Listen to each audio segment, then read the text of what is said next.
नमस्कार, मैं Rana Yashwant India news पर आपका स्वागत करता हूं और आप देख रहे हैं अर्ध सत्य। आज़ादी की 75वीं सालगिरह पर आप सभी को अनंत शुभकामनाएं, ढेरों बधाइयाँ। 75 वर्ष एक बड़ी यात्रा होती है। इस यात्रा में कुछ बड़े फैसले रहे जिनके ज़रिए देश ने बड़ी उपलब्धियाँ हासिल की और उन उपलब्धियों की बहुत बड़ी भूमिका है आज के भारत के निर्माण में। उन फैसलों और उपलब्धियों का पूरा सच अगर हम नहीं जानते तो आज़ाद भारत को हम समझ नहीं सकते।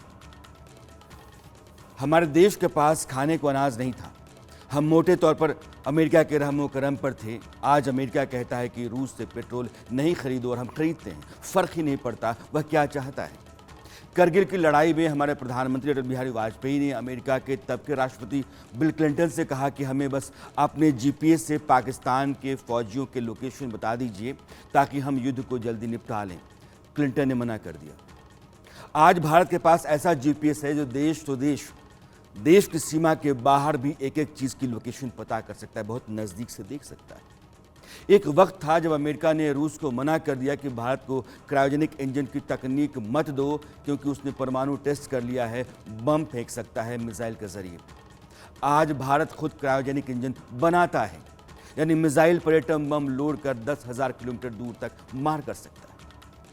कोविड के कहर में दुनिया बचाव के लिए अमेरिका और ब्रिटेन जैसे देशों का मुंह ताक रही थी। भारत ने अपनी वैक्सीन बनाई, न सिर्फ अपने देशवासियों को बचाया बल्कि दूसरे देशों को भी भेजा। कहने का मतलब ये है कि दुनिया ने जो रास्ते बंद किए, देश ने वहां से अपने लिए रास्ता निकाल लिया। आपदा में अवसर। भारत की आज़ादी के 75 साल के सफ़र में मैं आपको आज उन पड़ावों से लेकर चलूंगा जिन्होंने आज का ताकतवर हिंदुस्तान तैयार किया। उन घटनाओं, उन बारीक जानकारियों से आपको जोड़ूंगा जो बार बार आपको अचंभे में डालेंगी और देश पर नाज होगा। 1965 में पाकिस्तान ने एक चाल चली।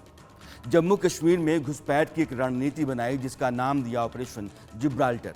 मकसद ये था कि पाकिस्तानी सेना के गुरिल्ला जवान और पैराट्रूपर्स कश्मीर के स्थानीय लोगों के बीच में उतर जाएं, उन्हीं के भेष में घाटी में दाखिल हो जाएं और फिर वहां के लोगों को भड़काकर अपने साथ कर लें। इसके बाद अगर भारतीय सेना काउंटर ऑपरेशन करती है तो उसके लिए जीतना मुश्किल होगा क्योंकि लोग साथ होंगे। रणनीति के लिहाज से पाकिस्तान ने बंदोबस्त मजबूत किया था। उसके सैनिक 10 अलग अलग टुकड़ियों में बंट गए थे और सबके कोड नेम थे। पहले तो पाकिस्तानी सैनिक भारतीय सेना से नज़र बचाते हुए कुछ जगहों पर कब्जा करने में सफल रहे, लेकिन इसके बाद भारतीय सेना ने जो जवाबी हमला शुरू किया उसने पाकिस्तानी फौज को दिन में तारे दिखा दिए। पूरी फौज तितर बितर हो गई और उसे बैकअप सपोर्ट मिल पाना मुश्किल हो गया। कारण यह भी था कि जिन कश्मीरी नागरिकों को बरगलाने का उसका सपना था वे पाकिस्तान के खिलाफ उतर आए थे। पाकिस्तान ने ध्यान भटकाने के लिए पंजाब के एयरबेस पर हमले शुरू कर दिए।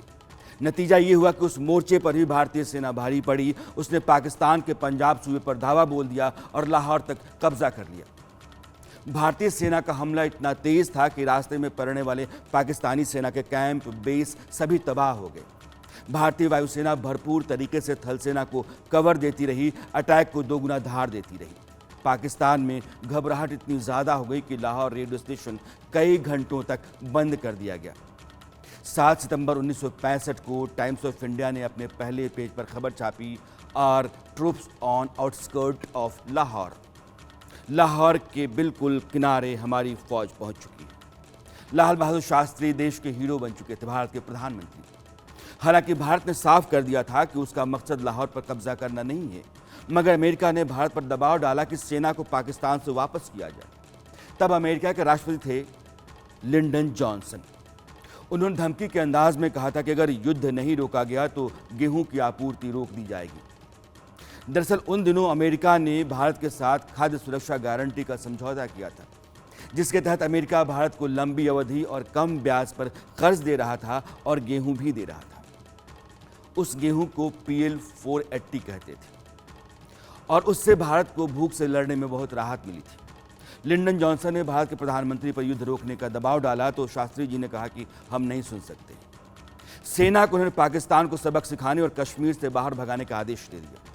मगर सवाल भूख का तब बड़ा था दशहरे के दिन शास्त्री जी ने दिल्ली के रामलीला मैदान में एक रैली की और देश के लोगों से कहा कि वे हफ्ते में एक वक्त का खाना छोड़ दें।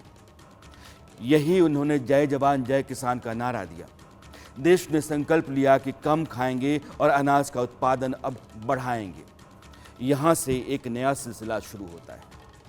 अब आप देखिए कि एक वक्त था जब अमेरिका इस बात के लिए आंखें दिखाता था कि मेरी मानव वरना गेहूं नहीं देंगे, भूखों मार देंगे। एक अंदाज में कहने का तरीका ये था। और आज इसी साल मई में भारत सरकार ने जब गेहूं के निर्यात पर रोक लगा दी तो देश में गेहूं आटे की कीमत बढ़ रही है, इसका हवाला देकर के उस पर काबू करने के लिए। और अमेरिका बिफर गया, कहने लगा कि गलत समय में भारत गलत फैसला ले रहा है। सरकारी आंकड़ा कहता है कि भारत 74 देशों को गेहूं का निर्यात करता है। रूस यूक्रेन युद्ध के चलते अंतर्राष्ट्रीय बाजार में गेहूं की भारी किल्लत है, जिसकी भरपाई भारत कर रहा था। लेकिन घरेलू ज़रूरतें थी, दाम पर लगाम लगाना था, भारत ने निर्यात रोका। अनाज की भरपूर पैदावार हिंदुस्तान में होती है और यह संभव हुआ उसी जय जवान जय किसान के नारे के बूते जिसे शास्त्री जी ने दिल्ली के रामलीला मैदान में दिया था। देश के प्रधानमंत्री ने अपने कृषि मंत्री सी सुब्रमण्यम को यह जिम्मा दिया कि देश में अनाज का उत्पादन बढ़ाने के लिए रणनीति तैयार करें। भारत को उस समय MS स्वामीनाथन जैसा कृषि वैज्ञानिक मिला जिसने देश में अनाज की पैदावार बढ़ाने के लिए दिन रात एक कर दिया। नतीजा सामने। जब हम आज़ाद हुए तो भारत का खाद्यान्न उत्पादन 1950 में कुल 5.5 मिलियन टन था। 1966 में कृषि क्रांति की शुरुआत हुई और 1990 में अनाज का उत्पादन 5.5 करोड़ टन से 55 मिलियन टन यानी कि 10 गुना ज़्यादा हो गया। और आज यानी कि 2022 में देश में कुल पैदावार हुई है 314 मिलियन टन यानी कि 31 करोड़ 40 लाख। ये हिंदुस्तान है।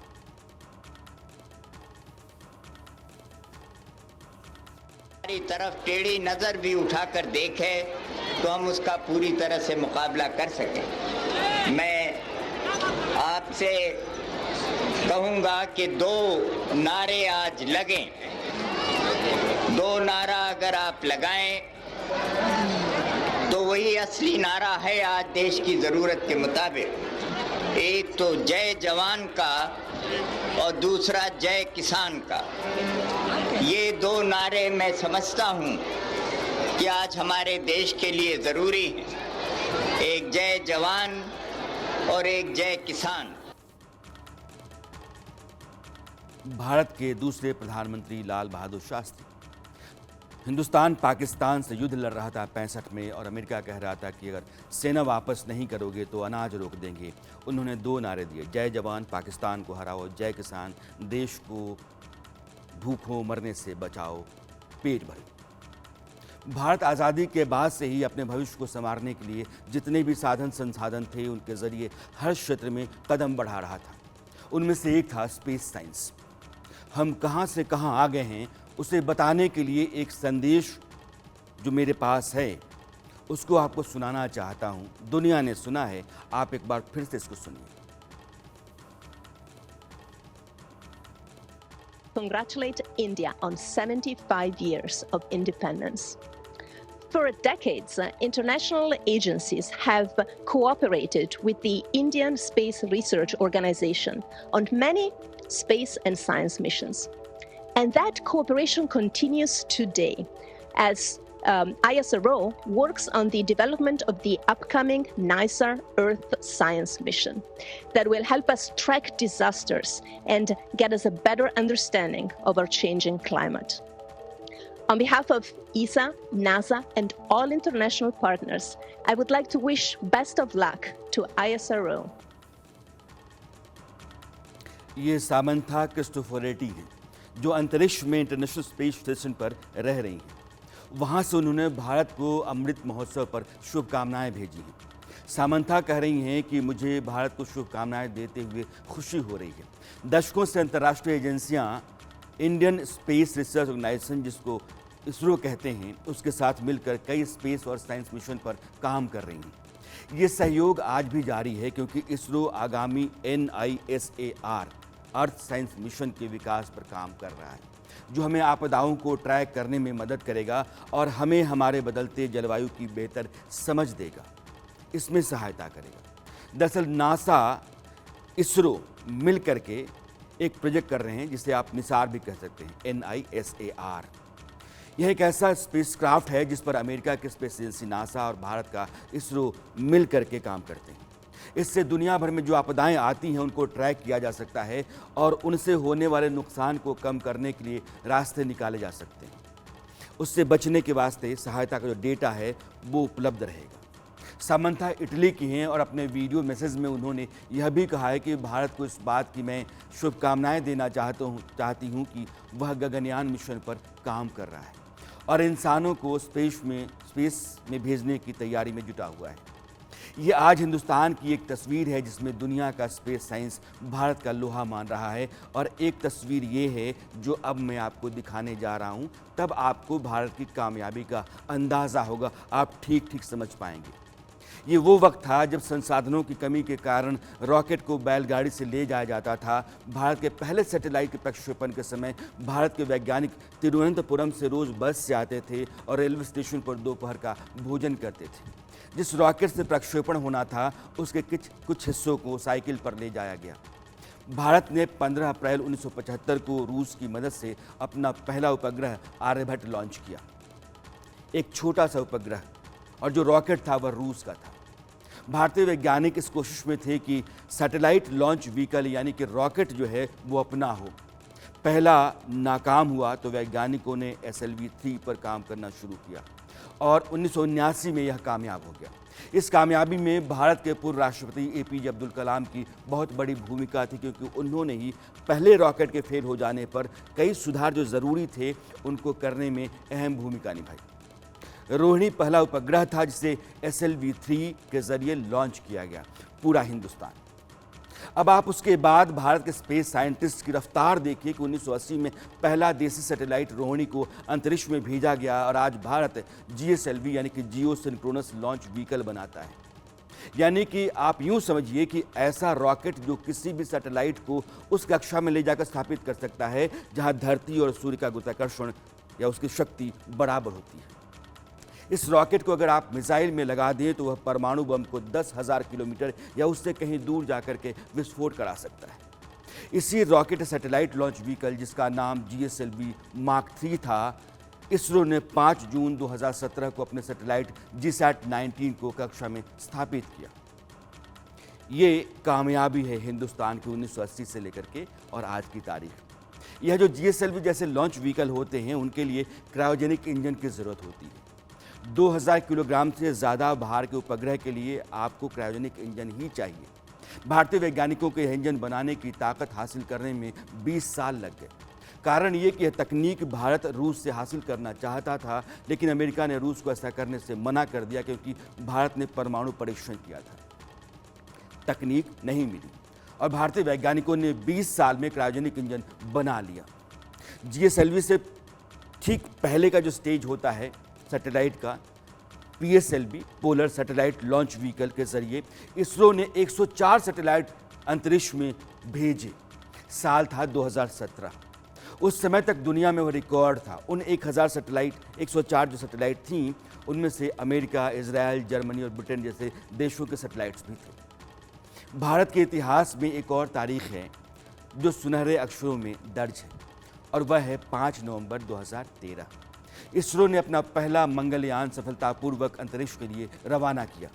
सबसे कम लागत में तैयार यह अंतरिक्ष यान 24 सितंबर 2014 को मंगल की कक्षा में पहुंचा था। भारत से पहले अमेरिका, रूस और यूरोपीय अंतरिक्ष एजेंसी इन्हीं तीनों का मंगल मिशन कामयाब रहा है। भारत चौथा था। मंगलयान ने भारत का दुनिया में परचम लहरा दिया। आपको अहमदाबाद में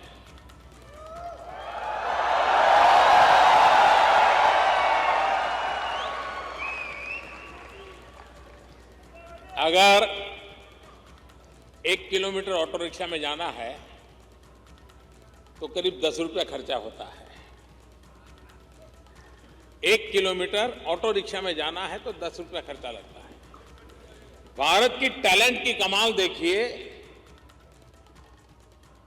650 मिलियन किलोमीटर 65 करोड़ किलोमीटर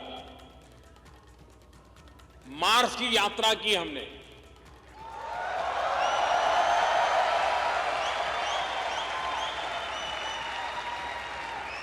और सारा इंडिजीनियस छोटे छोटे कारखानों में पुर्जे बने थे, उसको इकट्ठा कर करके मार्स का प्रयोग किया गया। अहमदाबाद में 1 किलोमीटर ऑटो रिक्शा में जाना है तो 10 रुपया लगता है, हमें मार्स पर पहुंचने में सिर्फ 7 रुपया लगा 1 किलोमीटर का।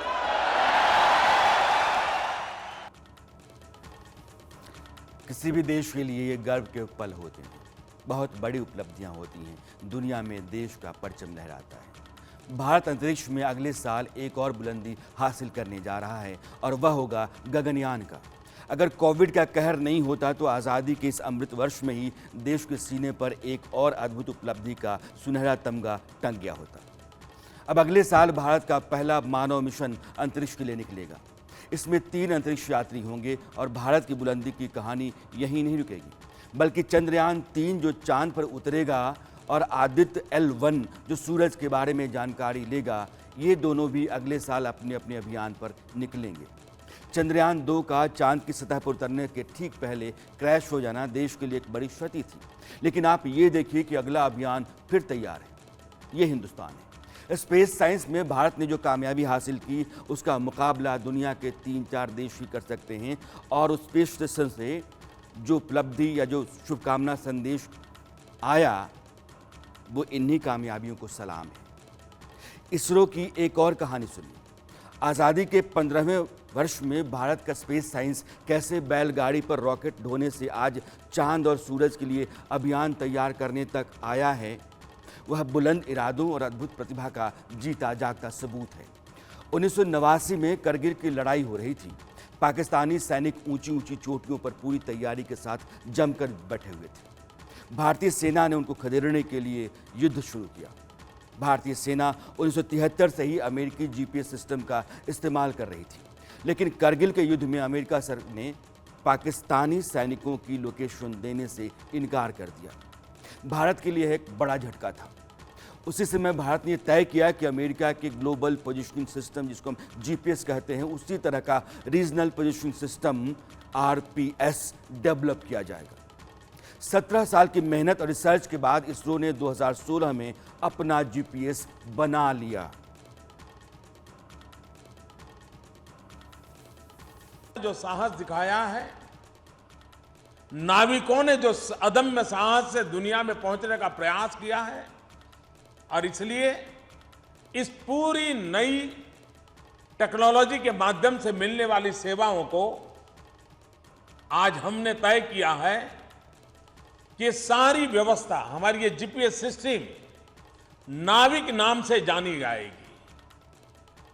इस व्यवस्था को मैं देश के करोड़ों करोड़ों मछुआरों की सदियों पुरानी परंपराओं को आदर्श मानते हुए देश के गरीब गरीब मछुआरों को ये पूरी व्यवस्था समर्पित करने के इरादे से आज इसे नाविक नाम से अब विश्व पहचानेगा।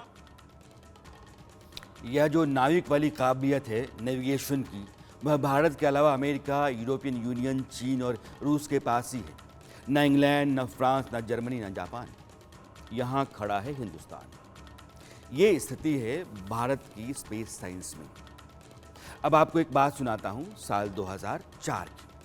प्रधानमंत्री पद से हटने के बाद अटल बिहारी वाजपेयी अपना जन्मदिन मनाने के लिए ग्वालियर गए थे। 25 दिसंबर को उनका जन्मदिन होता है, इसके लिए तैयारियां थी ग्वालियर में। अगले दिन वो एक आयोजन में शामिल हुए और एक बड़ा दिलचस्प वाकया उन्होंने सुनाया। वाजपेयी जी ने कहा कि 1996 में जब मैं पहली बार प्रधानमंत्री पद की शपथ लेने जा रहा था, तभी पूर्व प्रधानमंत्री पीवी नरसिम्हा राव मेरे पास आए और हाथ में कागज़ थमाया।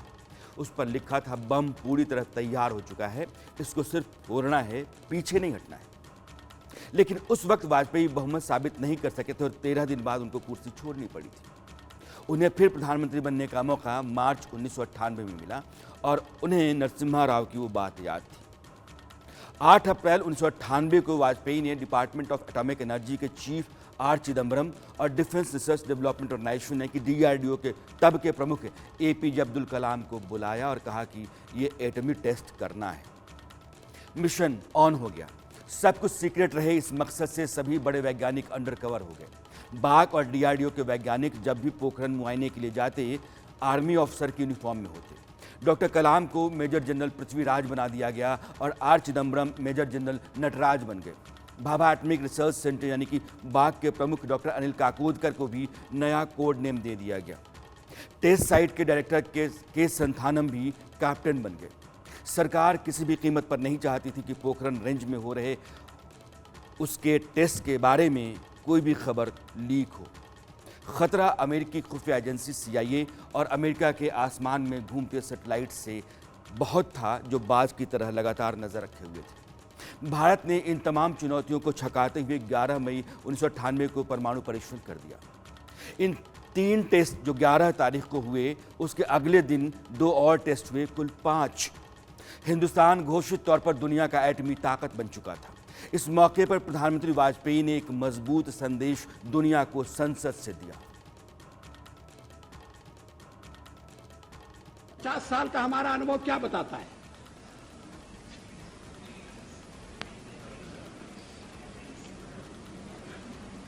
क्या रक्षा के मामले में हमें आत्मनिर्भर नहीं होना चाहिए? केवल एक पड़ोसी नहीं, हमारे अनेक पड़ोसी हैं। इस समय यूरोप में क्या हो रहा है वो एक चेतावनी है। कोई आत्मश्लाघा के लिए नहीं था, कोई पुरुषार्थ के प्रकटीकरण के लिए नहीं था, लेकिन हमारी नीति है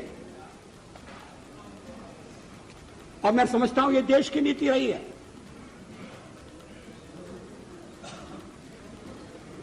कि मिनिमम डिटरेंट होना चाहिए।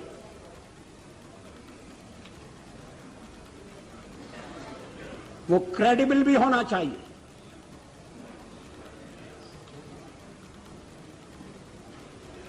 इसलिए परीक्षण का फैसला किया गया। उसके कारण कुछ कठिनाइयां आएंगी, हमें मालूम था, लेकिन देश उन कठिनाइयों का सफलतापूर्वक सामना करेगा, यह भी हमको विश्वास था। लेकिन परीक्षण के साथ हमने यह भी ऐलान किया कि हम परमाणु हथियारों का प्रयोग करने में पहल नहीं करेंगे। आज की दुनिया में देश को एक डिटरेंट चाहिए और क्रेडिबल डिटरेंट चाहिए। दुनिया के सबसे बड़े लोकतंत्र की संसद से जब देश का प्रधानमंत्री इस तरीके से दुनिया को कहता है, तो देश का हर आदमी अपने आप को सुरक्षित महसूस करता है और कहीं ना कहीं उसको अपने आप पर गर्व होता है। लेकिन इस परमाणु परीक्षण से पहले भी हिंदुस्तान ने एक और परमाणु परीक्षण किया था, और तब की कहानी क्या थी। इंदिरा गांधी जब प्रधानमंत्री थी तो 18 मई 1974 को भारत ने एटमी टेस्ट किया था, मगर उसे दुनिया के ताकतवर देशों ने उतनी अहमियत नहीं दी थी। सच ये है कि भारत ने परमाणु बम बनाने की ताकत तभी हासिल कर दी थी। प्रधानमंत्री वाजपेयी हों या इंदिरा, देश को दुनिया के ताकतवर देशों की जमात में खड़ा करने के लिए अपनी पूरी ताकत लगा दी, दुनिया का सामना करने का साहस रखा। जब 1974 में पोखरण में एटमी टेस्ट हो गया, तो उस समय परमाणु ऊर्जा आयोग के जो प्रमुख थे डॉक्टर होमी सेठना, उनका हॉटलाइन काम नहीं कर रहा था। वे वहाँ से पोखरण गांव आए, बड़ी मुश्किल से PM आवास पर फ़ोन लगा और डॉक्टर सेठना ने फ़ोन पर चिल्लाते हुए कहा, the Buddha is smiling. Indira ji इतना सुनते ही झूम उठी थी। उस दिन बुद्ध पूर्णिमा थी और उस मिशन का नाम था स्माइलिंग बुद्धा। ठीक वैसे ही जैसे 1998 में एटमी टेस्ट मिशन का नाम था शक्ति। और जब टेस्ट हो गया तो डॉक्टर APJ अब्दुल कलाम ने प्रधानमंत्री वाजपेयी को फ़ोन करके कहा कि बुद्धा इज स्माइलिंग अगेन। एक 1974 में और अब आज। संयोग देखिए कि दोनों बार टेस्ट के दिन बुद्ध पूर्णिमा थी। भारत ने 2 परमाणु टेस्ट किए। अब आपको भारत की एक और बड़ी उपलब्धि बताता हूँ।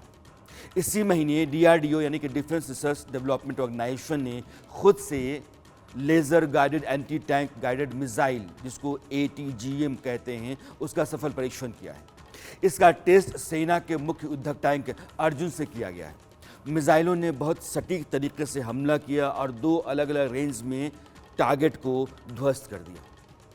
देश में लड़ाई के लिए विमान, मिसाइल, टैंक और बाकी साजो सामान बनाने का काम DRDO करता है। और मैं आपको बताना चाहता हूं कि इस संगठन ने देश को कितनी ऊंचाई दी। बहुत संघर्ष निकला है संगठन, बहुत मुश्किलें आई, अड़चनें आई, लेकिन धीरे धीरे इसने देश को उम्मीदों पर अपने आप को खड़ा कर लिया। ये autonomous flying wing technology demonstrator है और इसका पहला टेस्ट कामयाब रहा है। इसको भी देखिए आप।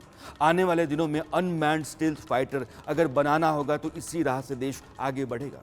विमानों यानी कि स्टेल्थ UAV के विकास की दिशा में एक प्रभावशाली कदम इसको माना जा रहा है। इसको स्वदेशी स्टेल्थ अटैक ड्रोन को बनाने से जोड़ करके भी देखा जा रहा है। स्टेल्थ टेक्निक के चलते इस तरह के UAV दुश्मन के रडार को भी चकमा देने में कामयाब रहते हैं। और अब एक दूसरी तस्वीर देखिए। ये अब आपको दिखाने जा रहा हूँ, ये है ब्रह्मोस मिसाइल। और आज की तारीख में दुनिया की इकलौती ऐसी मिसाइल है जिसे ज़मीन, हवा, पानी और पनडुब्बी से लॉन्च किया जा सकता है, इकलौती दुनिया में। यह सुपरसोनिक है, यानी कि 300 से लेकर के 700 किलोमीटर की स्पीड से मार कर सकती है। अब भारत रूस के साथ मिलकर के इसका हाइपरसोनिक वर्जन बना रहा है। ऊपर से इसमें रूस की सबसे घातक ज़िरकॉन मिसाइल की टेक्नोलॉजी का भी इस्तेमाल किया जाएगा। ज़िरकॉन दुनिया में सबसे तेज़ रफ्तार वाली हाइपरसोनिक मिसाइल है जिसकी स्पीड होती है 6100 किलोमीटर से लेकर के 11000 किलोमीटर तक प्रति घंटा। यह अग्नि सीरीज की सबसे उम्दा मिसाइल अब मैं आपको दिखाने जा रहा हूं। भारत ने जो उपलब्धियों का एक सिलसिला बना के रखा है, जिसके ज़रिए भारत हुआ है 75 साल में जो कामयाबियां हैं, उसने एक प्रबल, सबल, प्रखर हिंदुस्तान को खड़ा किया है। उन्हीं की तस्वीरें मैं आपको दिखाना जा रहा हूं और वही दिखा रहा हूं। अग्नि 5 मिसाइल, यह ICBM है जो सबसे लंबी दूरी की बैलिस्टिक मिसाइल है। एक महादेश से दूसरे महादेश में मार कर सकती है। इसकी रेंज होती है 8000 किलोमीटर। इसके जद में चीन समेत दुनिया के कई देश आते हैं। इसका पहले टेस्ट हुआ था 2012 में। यह मिसाइल अपने साथ 1500 किलो का वॉरहेड लेकर के जा सकती है। DRDO के वैज्ञानिक अब इसके रेंज को 10,000 किलोमीटर या उससे अधिक बढ़ाने पर काम कर रहे हैं। दरअसल अग्नि सीरीज में 5 मिसाइलें हैं। अग्नि 1 जो 700 से लेकर के 1250 किलोमीटर की दूरी तय करती है टारगेट को नस्तानाबूद करने में। अग्नि 2 भारत की इंटरमीडिएट रेंज बैलिस्टिक मिसाइल है। 2000 से 3000 किलोमीटर तक की रेंज है उसकी। अग्नि 3 मिसाइल की मारक क्षमता 3000 किलोमीटर है। इसी तरीके से 4000 किलोमीटर तक मार कर सकती है अग्नि 4 जो ज़मीन से ज़मीन पर मार करती है। इस तरह की यह मिसाइल मात्र 20 मिनट में चीन और पाकिस्तान की किसी भी शहर को ध्वस्त कर सकती है। अग्नि 5 के बारे में मैंने आपको बताया है कि हिंदुस्तान का ICBM है और वो 10,000 किलोमीटर तक मार कर सकती है। देश जब आज़ादी के 75 साल का जश्न मना रहा है तो उसको यह भी देखना चाहिए कि तमाम मुश्किलों और चुनौतियों के बावजूद हमने कुछ शानदार सफलताएं हासिल की। भारत अब वहां आ गया है जहां वह चीन की नीति पर चलने की स्थिति बना चुका है। खरीदेंगे भी और बेचेंगे भी। अब आप देखिए कि जो नई रक्षा खरीद है उसमें 65% खरीद देश के भीतर बने सामान की होगी, यानी कि यहीं बनी हुई चीज़ें हैं वो। दूसरी तरफ रक्षा साजो सामान जो देश में बनते हैं उनका और तकनीक का एक्सपोर्ट जो है उस पर जोर दिया जा रहा है। इस साल भारत का रक्षा निर्यात 13,000 करोड़ पहुंच गया है, जबकि 2015-16 में सिर्फ 2,000 करोड़ हुआ करता था। भारत निर्यात करने लगा है। ये स्थिति है देश की। अब भारत में जो बना फाइटर जेट तेजस है उसको देखिए। इस फाइटर जेट को कौन खरीदना चाहता है? अमेरिका। 5 अगस्त को संसद में रक्षा राज्य मंत्री अजय भट्ट ने बताया कि अमेरिका और उसके साथ अर्जेंटीना, ऑस्ट्रेलिया, मिस्र, इंडोनेशिया और फिलीपींस जैसे देश तेजस को खरीदने में दिलचस्पी दिखा रहे हैं। तेजस नाम से 2003 में पूर्व प्रधानमंत्री अटल बिहारी वाजपेयी ने दिया था। तेजस आज भारतीय वायुसेना के बेड़े में जो टॉप के फाइटर जेट्स हैं दूसरे देशों के, मसलन सुखोई, रफेल, मिराज, MiG-29 उनमें शामिल है। यह एक साथ 10 टारगेट को ट्रैक करके उनके निशाना बना सकता है। महज 460 मीटर के रनवे पर टेक ऑफ कर सकता है। इसीलिए दुनिया के ताकतवर देश भी इसको अपने बेड़े में शामिल करना चाहते हैं। तेजस अब आप समझिए कि हम कहां से कहां आ गए हैं। 1965 के युद्ध में पाकिस्तान एयरफोर्स के अचानक हमले से भारत के 35 फाइटर जेट्स धराशायी हो गए थे। इतना ही नहीं, विमानों में जीपीएस रडार नहीं लगे होने की वजह से squadron leader William green Bharat की बजाय पाकिस्तान में लैंड कर गए थे। आज समय बदल गया है। अपना जीपीएस है, अपना फाइटर जेट, अपनी मिसाइलें हैं, बहुत कुछ है जो अपना है, और वो आज का हिंदुस्तान है।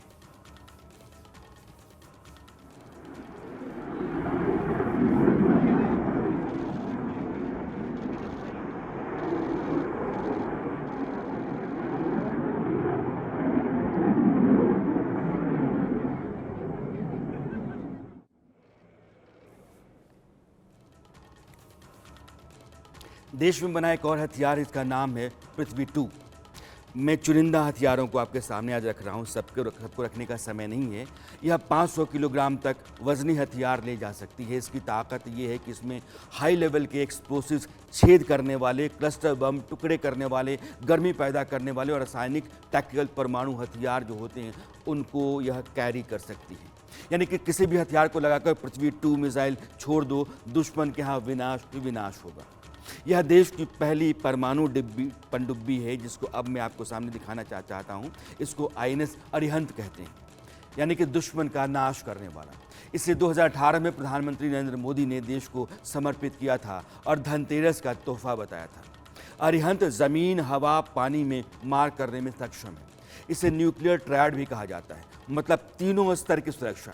यह फाइटर जेट, बैलिस्टिक मिसाइल और पानी के अंदर मार करने वाले हथियारों से लैस है। इस पर लगी मिसाइलें 3500 किलोमीटर तक मार कर सकती हैं। अरिहंत एक ताकतवर पनडुब्बी हिंदुस्तान का, जिसे हिंदुस्तान ने बनाया है।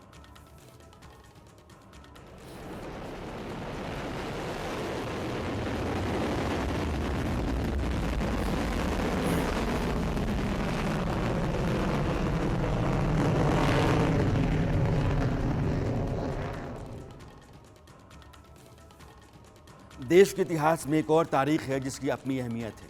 आज भारत दुनिया की 5वीं मजबूत अर्थव्यवस्था है तो इसी तारीख के बूते अगर अगले 10 साल में भारत को तीसरी सबसे मजबूत इकॉनमी के तौर पर देखा जा रहा है तो इसमें उसी तारीख की बड़ी भूमिका है। 24 जुलाई 1991, इसे आप भारत की आर्थिक आज़ादी का दिन भी कह सकते हैं। इसी तारीख यानी कि 24 जुलाई 1991 को भारत में एक नई खुली अर्थव्यवस्था की नींव रखी गई। इससे पहले हमारी आर्थिक नीतियां बंद अर्थव्यवस्था की पैरोकार थीं। सरकार ही सब कुछ तय करती थी। सरकार तय करती थी कि किस सामान का उत्पादन कितना होगा, उसे बनाने में कितने लोग काम करेंगे और उसकी कीमत क्या होगी। इस सिस्टम को लाइसेंस परमिट राज के नाम से जाना जाता है। इसके ठीक उलट खुली अर्थव्यवस्था में निजी कंपनियों की आज़ादी, निजी कारोबारियों को प्रोत्साहन, सरकारी निवेश कम करने और खुले मार्केट को बढ़ावा देने का फैसला किया गया। लेकिन ऐसा होना भी देश की किस्मत का हिस्सा था। अगर नरसिम्हा राव प्रधानमंत्री नहीं होते और उन्होंने मनमोहन सिंह को वित्त मंत्री नहीं बनाया होता तो यह देश आज कहीं और खड़ा होता। अप्रैल 1991 में देश के अखबारों में एक छोटी सी खबर छपी, वो ये कि पूर्व केंद्रीय मंत्री पीवी नरसिंह राव अब राजनीति से संन्यास लेकर आंध्र प्रदेश के अपने गांव जाना चाहते हैं। वहाँ वे बाकी बचा जीवन लिखने पढ़ने में गुजारेंगे। वो दिल्ली के अपने बंगले को खाली करने के लिए अपना सामान पैक कराने लगे थे, मगर तभी 21 मई को राजीव गांधी आतंकी हमले का शिकार हो गए। सोनिया गांधी ने पहले शंकर दयाल शर्मा को प्रधानमंत्री बनने का संदेश भिजवाया, लेकिन उन्होंने उम्र का हवाला देकर के हाथ जोड़ लिए। इसके बाद नरसिम्हा राव को कहा गया कि वे प्रधानमंत्री बने। नरसिम्हा राव पहले आईजी पटेल को वित्त मंत्री बनाना चाहते थे, लेकिन उन्होंने ये कहते हुए माफ़ी मांग ली कि मेरी माँ की तबीयत ठीक नहीं रहती है, मैं उनको गुजरात में छोड़कर दिल्ली नहीं आ सकता हूँ। फिर मनमोहन सिंह को तय किया गया। इत्तेफाक देखिए कि 2 लोग देश को मिले 2 अहम पदों पर और दोनों किसी और रास्ते से आए। जो पहला विकल्प था उसने मना कर दिया तो दूसरे विकल्प को आजमाया गया और ये दोनों आगे एक जोड़ी बनी प्रधानमंत्री की और वित्त मंत्री की। उस समय देश की जो आर्थिक हालत थी वो बहुत खस्ता हो चुकी थी। इसके ठीक पहले, नरसिम्हा राव के ठीक पहले जो चंद्रशेखर सरकार थी वो देश का गहना गिरवी रख चुकी थी। उस समय विदेशी मुद्रा भंडार घटकर केवल $2 अरब तक रह गया था, जिसका मतलब ये था कि सामान्य परिस्थिति में भारत के पास विदेशी मुद्रा का इतना ही भंडार था जिससे 2 हफ्ते का आयात बिल भरा जा सकता था। प्रधानमंत्री और वित्त मंत्री दोनों के लिए तलवार की धार पर चलने जैसी स्थिति थी। भारत एक बड़ा कर्जदार देश था, लेकिन उसे और भी कर्जों की ज़रूरत थी। भारत पर कई देशों का शॉर्ट टर्म लोन का बोझ था, जिसकी किस्तें $5 अरब के करीब थीं। कर्ज पर ब्याज चुकाने के लिए पैसे नहीं थे। कुछ महीनों बाद नरसिम्हा राव ने आरबीआई में रखे देश के गोल्ड रिजर्व को 2 विदेशी बैंकों में गिरवी रख दिया। सोने के ट्रांसफर को गुप्त रखा गया, लेकिन इंडियन एक्सप्रेस के खोजी पत्रकार शंकर अय्यर ने इसका पर्दाफाश कर दिया। इन्हीं हालात में मनमोहन सिंह ने आर्थिक उदारीकरण की नीति पर चलने का फैसला किया और नरसिम्हा राव ने उनके साथ पूरी मजबूती से खड़ा होकर के उनका समर्थन किया।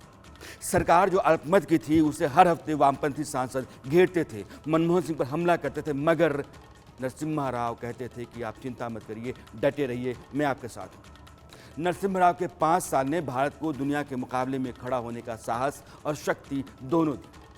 आज कोविड जैसी भयानक महामारी के बावजूद देश की अर्थव्यवस्था की इमारत बुलंद है, तो उसकी नींव वही आर्थिक उदारीकरण का फैसला है, जिसके बारे में मैंने आपको बता रहा कि विदेशी मुद्रा का जो भंडार था वो एकदम घट गया।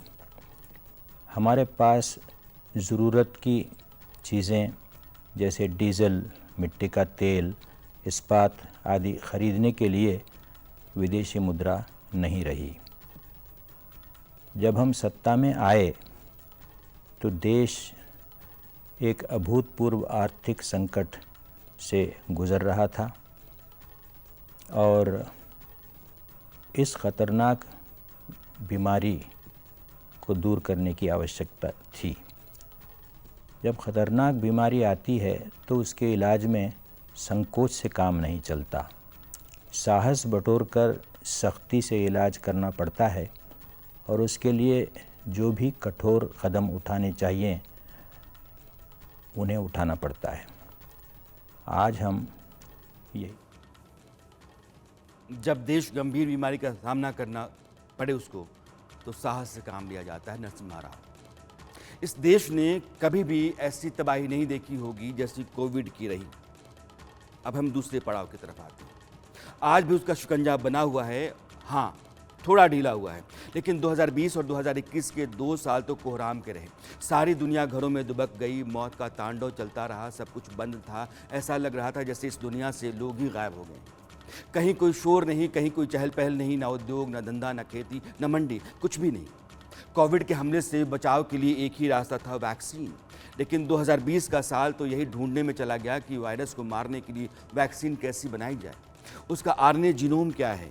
2020 के आखिर तक चीज़ें साफ होने लगी थी। ब्रिटेन, अमेरिका, रूस जैसे देशों ने वैक्सीन बनाई, लेकिन भारत भी पीछे नहीं रहा। भारत ने भी 2 वैक्सीन बनाई। बायोटेक के जरिए कोवैक्सीन तैयार की गई और सीरम इंस्टीट्यूट ऑफ इंडिया ने अपने लैब में कोविशील्ड बनाया। आज देखिए कि भारत में टीकाकरण का आंकड़ा 206 करोड़ पार कर चुका है। अब आप ये सोचिए कि समूचे यूरोप में टीकाकरण 130 करोड़ है और सिर्फ भारत में 200 करोड़ से ज़्यादा। आज देश का लगभग हर वयस्क नागरिक मेड इन इंडिया वैक्सीन के साथ पूरी तरीके से एक सुरक्षा कवच ले चुका है। आपको यह भी जानना चाहिए कि 50 से अधिक देशों को 23 करोड़ से ज़्यादा वैक्सीन के डोजेज भारत ने निर्यात किए हैं। अब भी स्टॉक में लगभग 10 करोड़ डोज हैं। अगर इस लिहाज से आप हिसाब लगाएं तो देश ने पिछले 18 महीनों में लगभग 233 करोड़ कोविड वैक्सीन के डोजेज बनाए हैं। भारत जिस तरीके से वैक्सीन के जरिए और सरकारी स्तर पर और आम लोगों के माध्यम से कोविड से लड़ा, उसकी दुनिया भर में तारीफ हुई। यह कोई छोटी बात नहीं है। जिस समय यूक्रेन संकट चल रहा है, अमेरिका, चीन और जापान दुनिया की तमाम जो विभिन्न अर्थव्यवस्थाएं हैं मंदी के दौर से गुजर रही हैं, गिरावट का सामना कर रही हैं, तब संयुक्त राष्ट्र की एक रिपोर्ट में कहा जा रहा है कि भारत की जीडीपी 2022-23 में 6.4% हो सकती है और भारत सबसे तेजी से बढ़ने वाली अर्थव्यवस्था बना रहेगा। ये स्थिति है हिंदुस्तान की। आज की तारीख में हिंदुस्तान दुनिया का सबसे बड़ा लोकतंत्र है। दुनिया का हर छठा आदमी भारत में रहता है और यह आबादी ही भारत की सबसे बड़ी चुनौती है। 75 साल पहले जब देश आज़ाद हुआ तो जनसंख्या 34 करोड़ थी, जो आज 140 करोड़ पहुंच चुकी है। 75 साल पहले भारत की जीडीपी 2.7 लाख करोड़ थी, जो आज 155 लाख करोड़ है, यानी कि 55 गुना ज़्यादा। जब हम आज़ाद हुए दुनिया के कुल जीडीपी में भारत का योगदान महज 3% था, आज लगभग 10% के आसपास है। 1947 में भारत के हर व्यक्ति की औसत आमदनी 274 रुपये सालाना थी महज, और आज की तारीख में 1.5 लाख रुपए तक पहुंच गई है। तब विदेशी मुद्रा भंडार 1029 करोड़ ही था, और आज कितना है? 46 लाख करोड़। अनाज का उत्पादन लगभग 55 मिलियन टन था उस समय, जो बढ़ करके आज की तारीख में 314 मिलियन टन हो चुका है, 5 गुना अधिक। तब विदेशी निवेश 556 करोड़ था, आज 82 बिलियन की ऊंचाई छू चुका है। सड़कें 2 लाख किलोमीटर बनी थीं, आज 62 लाख किलोमीटर हैं, और आज आप एक्सप्रेसवे के युग में हैं। बेइंतहा काम हुआ है रोडवेज पर। भारत ने बहुत तरक्की की है। इस तरक्की की ही एक तस्वीर मैंने आपके सामने रखने की कोशिश की। 75 साल का हिंदुस्तान कहाँ से कहाँ आ गया है।